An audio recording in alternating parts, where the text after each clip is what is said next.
তুমি যদি পারফেক্ট হতে চাও তাহলে এই এনিমেটা তোমার জন্য। তাহলে বেশি কথা না বলে শুরু করা যাক।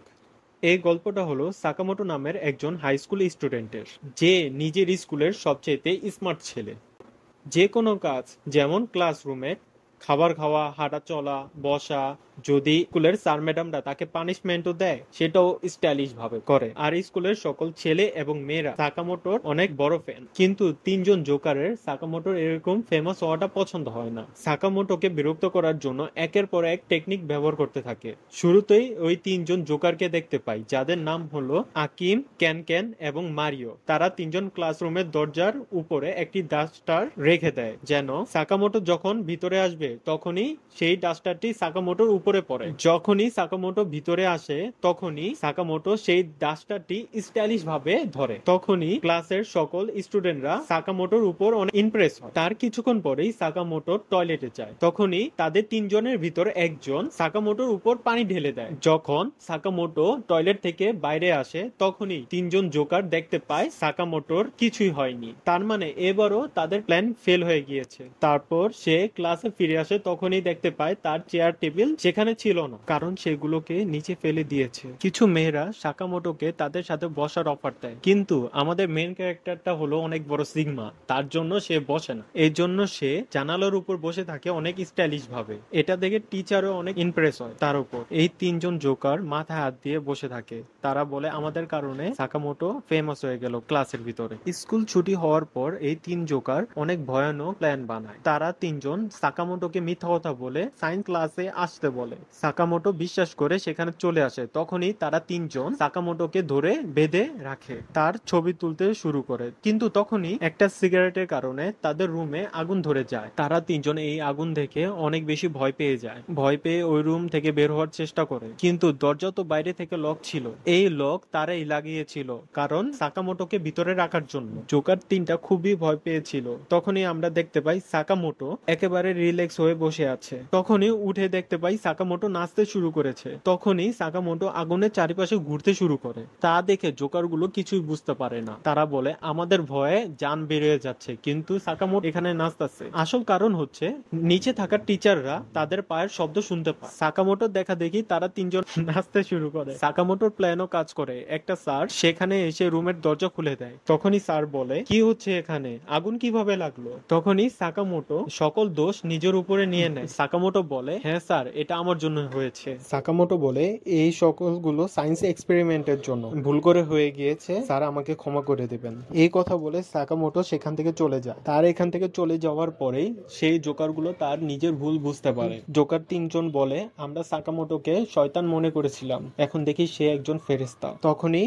সেই তিনজন জোকার সাকামোটোর ফ্যান হয়ে যায়। তারপরের দিন শিরা নামের একটা ছেলেকে দেখতে পাই, যে মেয়েদেরকে ইমপ্রেস করার চেষ্টা করছিল একটা ম্যাগাজিনে নিজের মডেলিং এর পিকচার দেখিয়ে। এ কেমন চেহারা, মডেলিং নাকি ভাই অন্য কিছু? সেখানের মেয়েদের তার প্রতি কোনো আগ্রহ ছিল না। তারা তো সাকামোটো থেকে নিতে চায়, মানে সেলফি তোলার কথা বলছি। কেউ নেগেটিভ মাইন্ডে নিও না কিন্তু।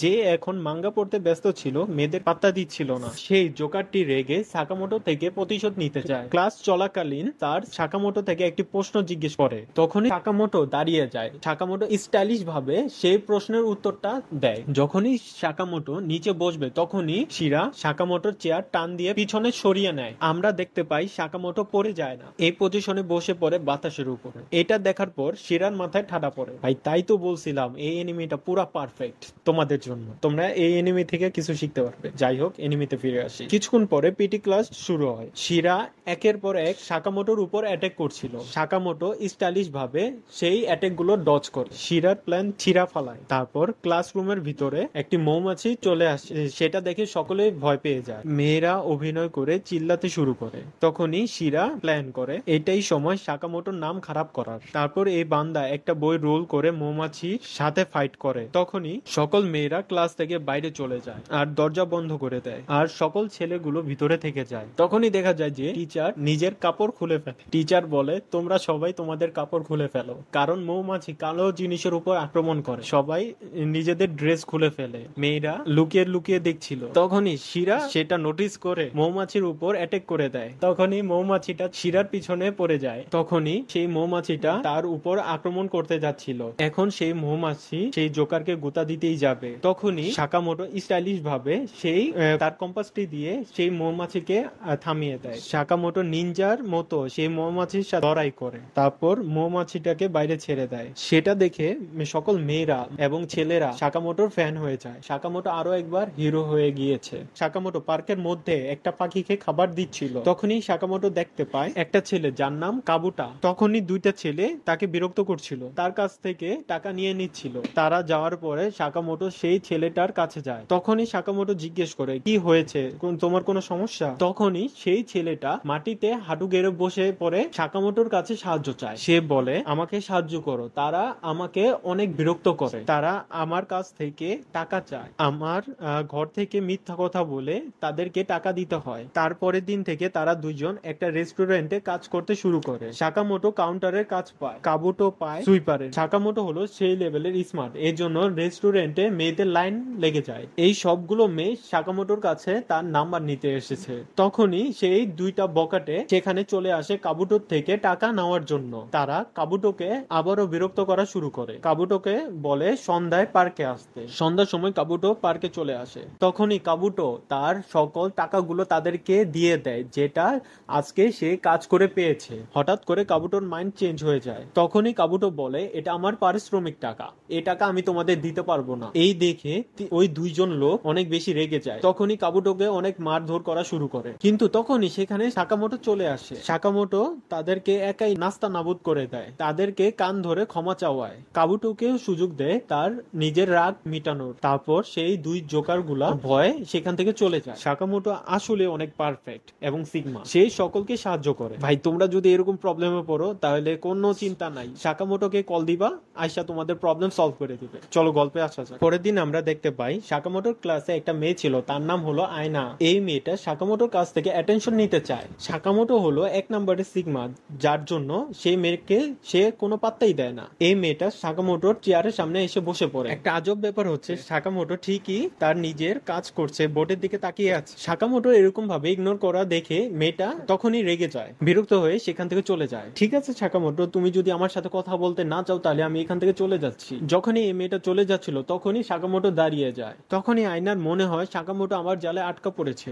আয়নার মনে হয় সাকামোটো তার সাথে কথা বলবে। সাকামোটো বাইরে তাকিয়ে কুকুরকে দেখছিল, সেটা দেখে আয়নার মাথা ঘুরতে শুরু করে। আয়নার ভালোবাসা আয়নার মতো ভেঙে চুর হয়ে গিয়েছে। তারপর সে ওয়াশরুমে গিয়ে ভাবে, আমার যেভাবে হোক সাকামোটোর সাথে কথা বলতেই হবে। তখনই আয়নার একটা গেমের কথা মনে পড়ে, যেটার নাম হচ্ছে তাকুরি নাকি তামুরি, কি নাম জানি, বলতে পারছি না। তোমরা যদি জেনে থাকো তাহলে কমেন্টে জানিয়ে দিও। এই গেমের ভিতরে তোমার এবং তোমার বন্ধুর নাম লিখতে হবে, সেই কাগজের উপরে একটা কয়েন রাখতে হয়। তখনই দুইজন মেয়ে চলে আসে, তুমি এটা বলতে পারো আয়নার দুইজন শত্রু, এটাই এরকমই। সে দুইজনও সাকামোটোকে পছন্দ করে। তারা দুইজনও সে গেমটা খেলার জন্য রাজি হয়ে যায়। তিনজন মিলে সেই গেমটি খেলতে শুরু করে। একটা প্রশ্ন করা হয়, যেটা হচ্ছে সাকামোটো কাকে পছন্দ করে। এই তিনজন চায় যেন তাদের নামও আসে, তার জন্য এই তিনজনের ভিতরে লড়াই শুরু হয়ে যায়। এই কয়েনটা নিজেদের নামে নেওয়ার চক্করে সেই কয়েনটা লাফিয়ে বাইরে চলে যায়। এটা হচ্ছে তাকুরি গেম। কয়েনটা যদি কাগজ থেকে বাইরে চলে যায় তাহলে এটা ব্যাড লাক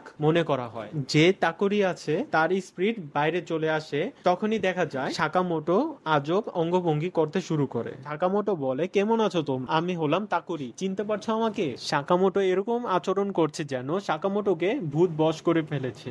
এটা দেখে তারা তিনজন খুবই ভয় পেয়ে যায়। আয়না পেয়ার করে বলে, প্লিজ গড, সাকামোটোকে তাকুরির আত্মা থেকে মুক্ত করে দাও। তখনই সেই স্পিরিট বলে, না, আমি এমন করব না। যদি তোমরা একটা টেবিলের উপর আরেকটা টেবিল এভাবে করে তিনটা টেবিল একসাথে করো তাহলেই আমি তার বডি ছেড়ে দেব। যদি তোমরা এটা করতে না পারো তাহলে সাকামোটো সন্ন্যাসী হয়ে এখান থেকে চলে যাবে। তখনই তোমাদের কোনো জোকারকেই বিয়ে করতে হবে। এই কথা শুনে তারা তিনজনই ভয় পেয়ে যায়। তারা তিনজন হচ্ছে অনেক বড় শত্রু, কিন্তু একটা মেয়ে বলে, আমাদের এটা করতেই হবে, নয়তো সাকামোটো এখান থেকে সবসময়ের জন্য চলে যাবে।